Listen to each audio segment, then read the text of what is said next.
सिंदूर को लेकर यह प्रेस कॉन्फ्रेंस हो रही है। इसमें ऑपरेशन सिंदूर को लेकर जानकारी दी जाएगी कि किस तरह से ऑपरेशन सिंदूर को अंजाम दिया गया, क्या कुछ ऐसे टारगेट्स थे जिन्हें निशाने पर रखा गया था और क्या कुछ तैयारी थी इस दौरान।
नमस्कार।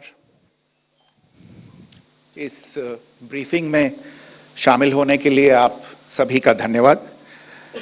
जैसा कि आप सभी जानते हैं, 22 अप्रैल 2025 को लश्कर तैयबा से संबंधित पाकिस्तानी और पाकिस्तान प्रशिक्षित आतंकवादियों ने भारत में जम्मू और कश्मीर के पहलगाम में भारतीय पर्यटकों पर बर्बरतापूर्ण हमला किया। 25 भारतीयों और एक नेपाली नागरिक को कायरतापूर्ण मौत के घाट उतार दिया गया। मुंबई के 26 नवंबर 2008 के हमलों के बाद यह भारत में हुई किसी आतंकवादी हमले में मारे गए आम नागरिकों की संख्या की दृष्टि से सबसे गंभीर घटना है।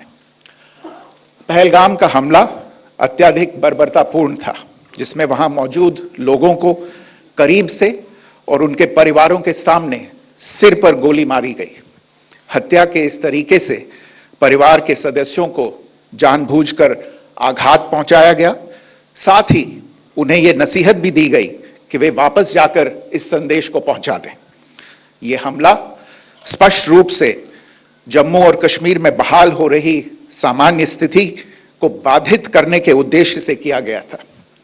चूंकि पर्यटन फिर से अर्थव्यवस्था का मुख्य आधार बन रहा था, इस हमले का मुख्य उद्देश्य इसे प्रतिकूल रूप से प्रभावित करना था।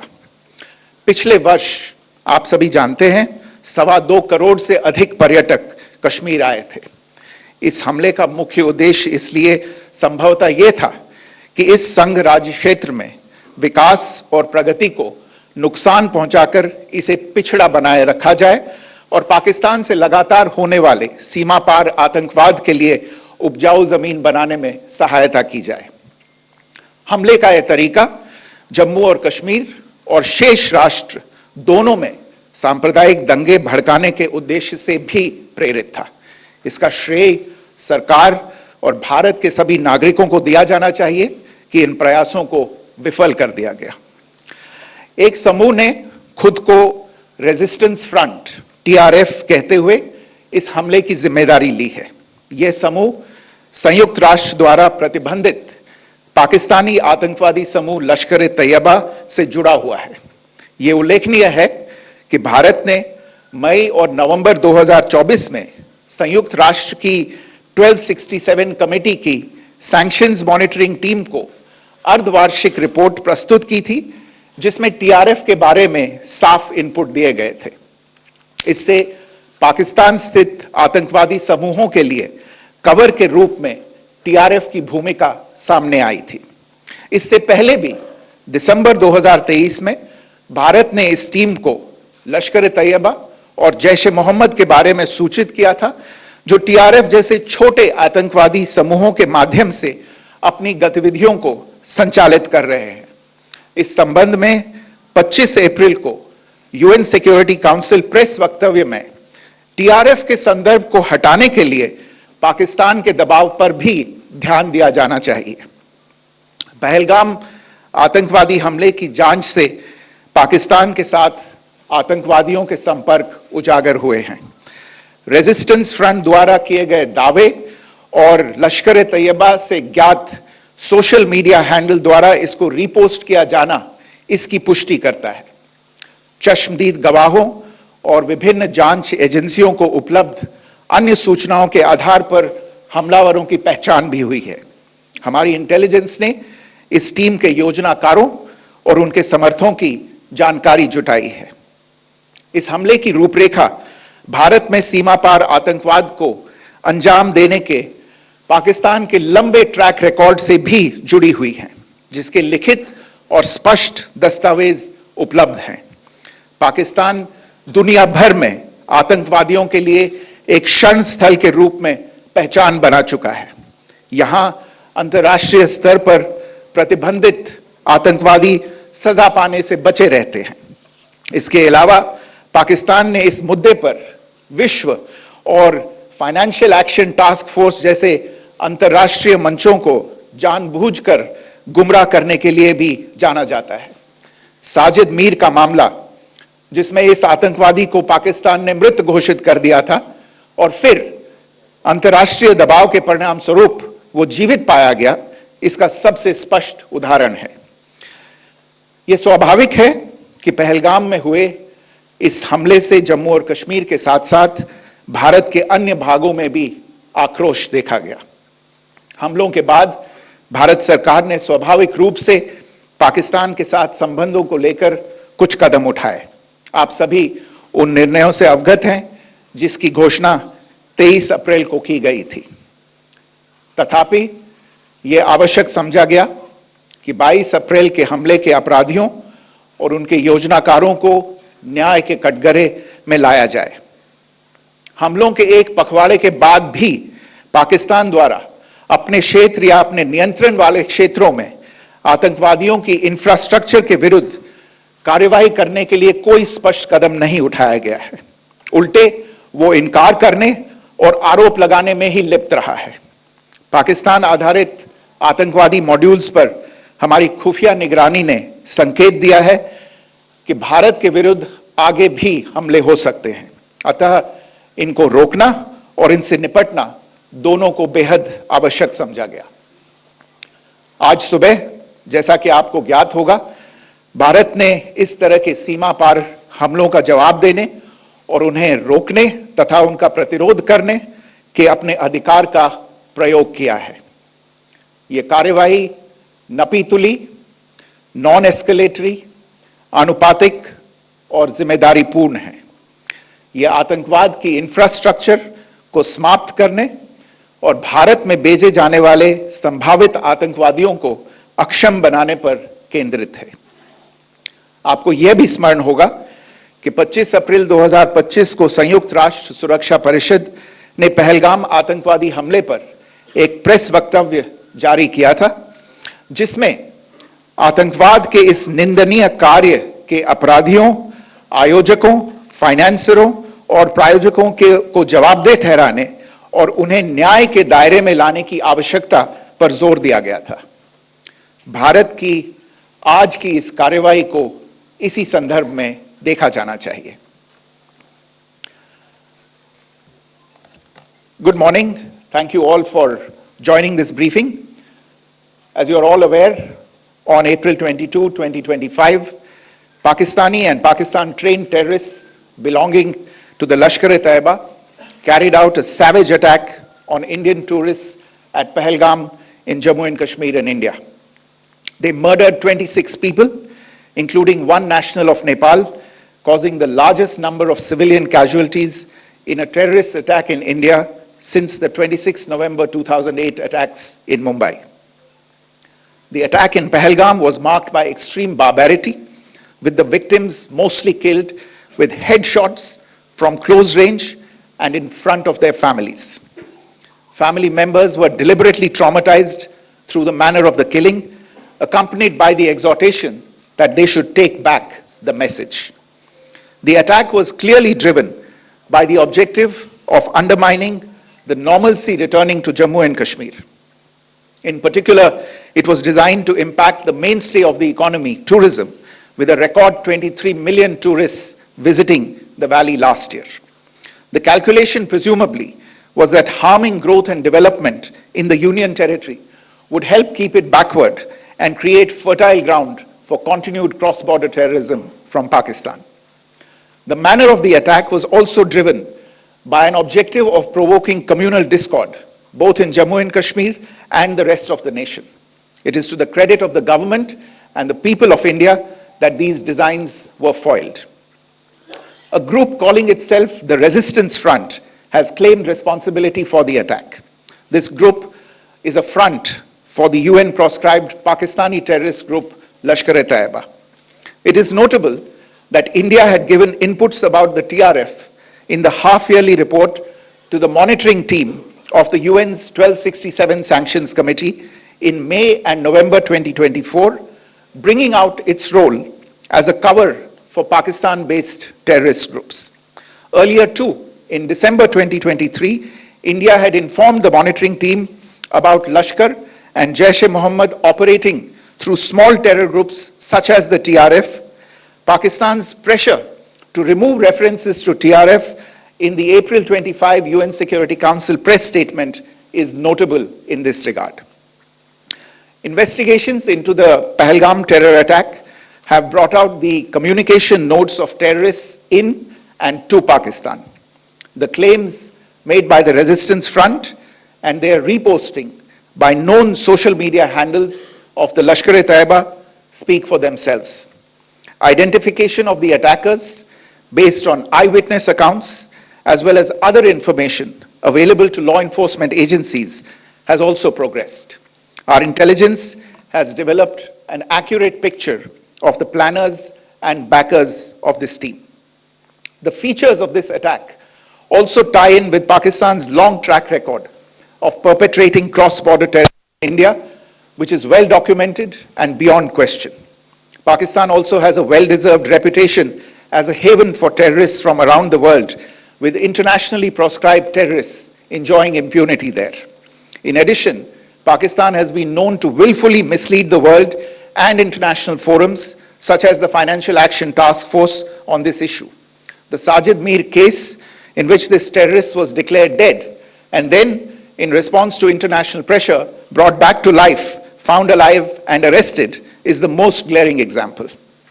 The latest attack in Pahalgam has understandably generated deep anger in Jammu and Kashmir and in other parts of India. Following the attacks, the government of India naturally responded with a set of initial measures relating to our engagement with Pakistan. You're all aware of the decisions that were announced on the 23rd of April.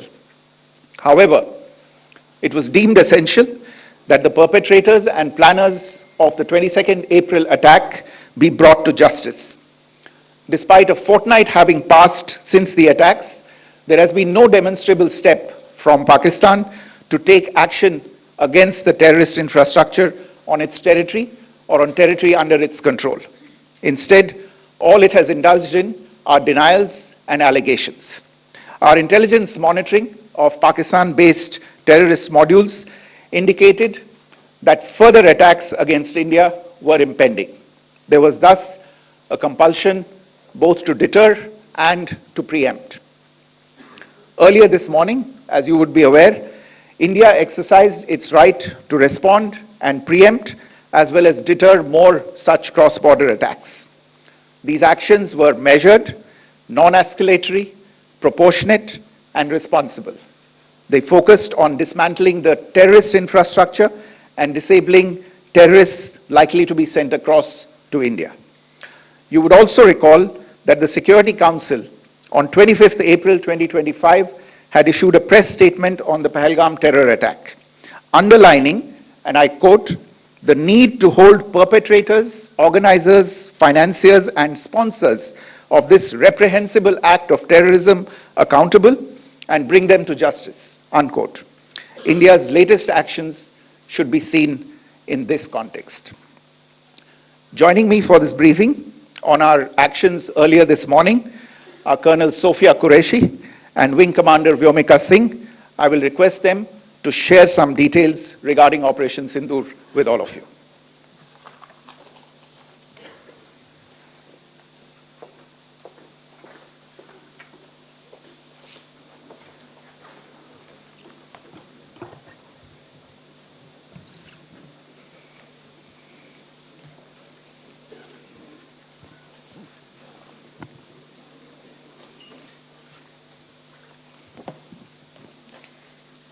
सुप्रभात देवियों और सज्जनों, मैं colonel Sophia Qureshi और मेरे साथ wing commander Vyomika Singh आज आपको 6 से 7 मई 2025 की रात 1:05 से 1:30 बजे के बीच भारतीय सशस्त्र बलों द्वारा अंजाम दिए गए ऑपरेशन सिंदूर के बारे में जानकारी देंगे। ऑपरेशन सिंदूर 22 अप्रैल को पहलगाम में हुए विभत्स आतंकवादी हमले के शिकार मासूम नागरिकों व उनके परिवारों को न्याय देने के लिए लॉन्च किया गया था। इस कार्रवाई में 9 टेररिस्ट कैंप्स को टारगेट किया गया और पूरी तरह से इसे बर्बाद किया गया। पाकिस्तान में पिछले 3 दशकों से टेरर इंफ्रास्ट्रक्चर का निर्माण हो रहा है। इसमें recruitment, indoctrination centres, training areas व लॉन्च पैड शामिल थे, जो पाकिस्तान और पाक अधिकृत जम्मू कश्मीर POJK दोनों में फैले हैं। Operation Sindoor was launched by Indian Armed Forces to deliver justice to the victims of Pahalgam terror attack and their families. 9 terrorist camps were targeted and successfully destroyed. Over the last 3 decades, Pakistan has systematically built terror infrastructure. It is a complex web of recruitment and indoctrination centers, training areas for initial and refresher courses, and launch pads for handlers. These camps are located both in Pakistan as well as Pakistan-occupied Jammu and Kashmir areas. Some of the well-known training camps are located, as you can see on the screen. They are distributed from Savai Nala in the north, counting to approximately 21, ending at Bhagalpur to the south. इन लक्ष्यों का चयन विश्वसनीय intelligence सूचनाओं के आधार पर हुआ ताकि आतंक गतिविधियों की रीढ़ तोड़ी जा सके, और यह खास ध्यान दिया गया कि निर्दोष नागरिकों और सिविलियन इंस्टॉलेशन को नुकसान न पहुंचे। The selection of these targets for Operation Sindoor was based on credible intelligence inputs and role of these facilities in perpetrating the terror activities. The locations were so selected to avoid damage to civilian infrastructures and loss of any civilian lives. This was done with due diligence, and the camps selected for targeting and their engagement will now be shown to you one by one. POJK के target आपको बताना चाहूंगी। सबसे पहले सवाई नाला camp Muzaffarabad, जो कि POJK के लाइन ऑफ कंट्रोल से 30 किलोमीटर दूर है। यह एक लश्कर तौयबा का ट्रेनिंग सेंटर था। 20 अक्टूबर 2024 सोनमर्ग, 24 अक्टूबर 24 गुलमर्ग, 22 अप्रैल 2025 पहलगाम, इन हमलों के आतंकियों ने यहीं से प्रशिक्षण लिया था। सैयदना बिलाल कैंप मुजफ्फराबाद, यह एक जैश ए मोहम्मद का स्टेजिंग एरिया है। यह हथियार, विस्फोटक और जंगल सर्वाइवल ट्रेनिंग का केंद्र भी था। गुलपुर कैंप कोटली, यह LOC से 30 किलोमीटर दूर था। लश्कर तौयबा का बेस था, जो रजौरी पुंछ में सक्रिय था।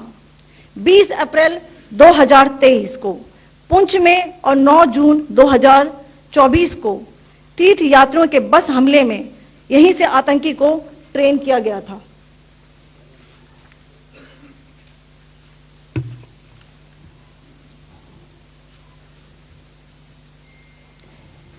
बरनाला कैंप भिंबर, ये एलओसी से 9 किलोमीटर दूर है। यहां पर हथियार हैंडलिंग, आईईडी व जंगल सर्वाइवल का प्रशिक्षण केंद्र था। अब्बास कैंप कोटली,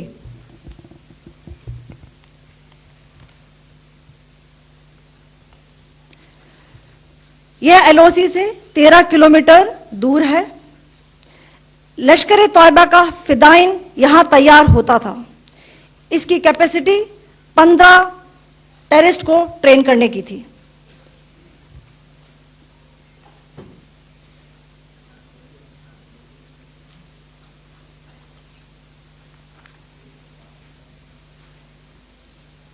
अब मैं पाकिस्तान के अंदर के टारगेट से अवगत कराना चाहूंगी। पहला, सर्जल कैंप सियालकोट, यह अंतर्राष्ट्रीय सीमा से 6 किलोमीटर की दूरी पर है, सांबा कठुआ के सामने।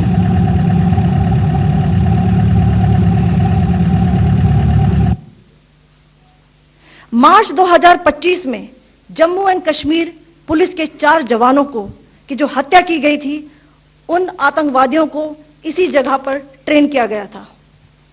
दूसरा, महमूना जाया कैंप सियालकोट, यह 18 से 12 किलोमीटर आईबी से दूर था। हिजबुल मुजाहिदीन का बहुत बड़ा कैंप था। यह कठुआ जम्मू क्षेत्र में आतंक फैलाने का नियंत्रण केंद्र था। पठानकोट एयरफोर्स बेस पर किया गया हमला भी इसी कैंप से प्लान और डायरेक्ट किया गया था। मरकज ताइबा मुरीद के, यह आईबी से 18 से 25 किलोमीटर दूरी पर है। 2008 के मुंबई हमले के आतंकी भी यहीं से प्रशिक्षित हुए थे। अजमल कसब व डेविड हेडली भी यहां ट्रेन हुए थे।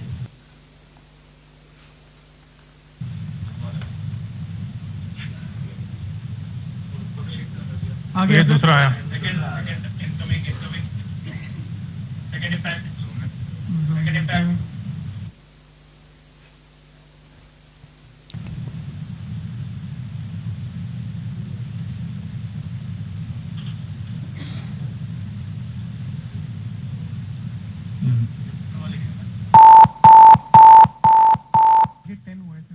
टारगेट 10 हुआ, एंक्लोजर सेम ही है।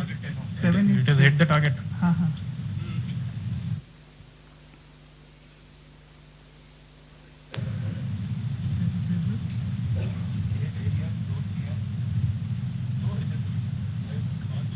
आ गया sir, impact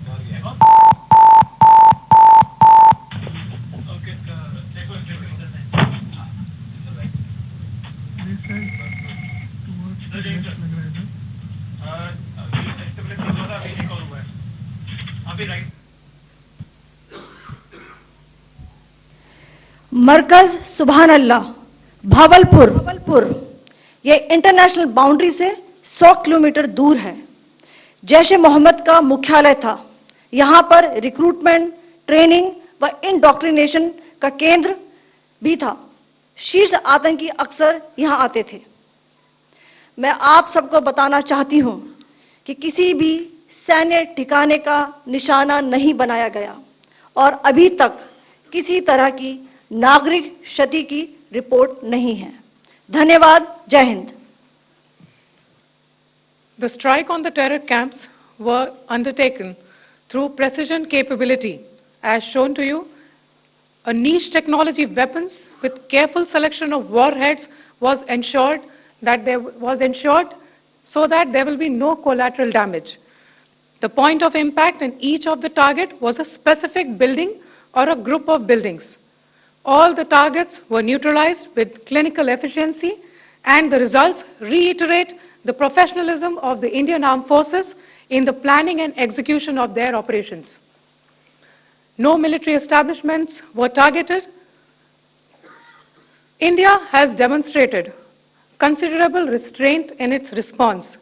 However, it must be said that the Indian Armed Forces are fully prepared to respond to Pakistani misadventures, if any, that will escalate the situation. Jai Hind, and thank you very much.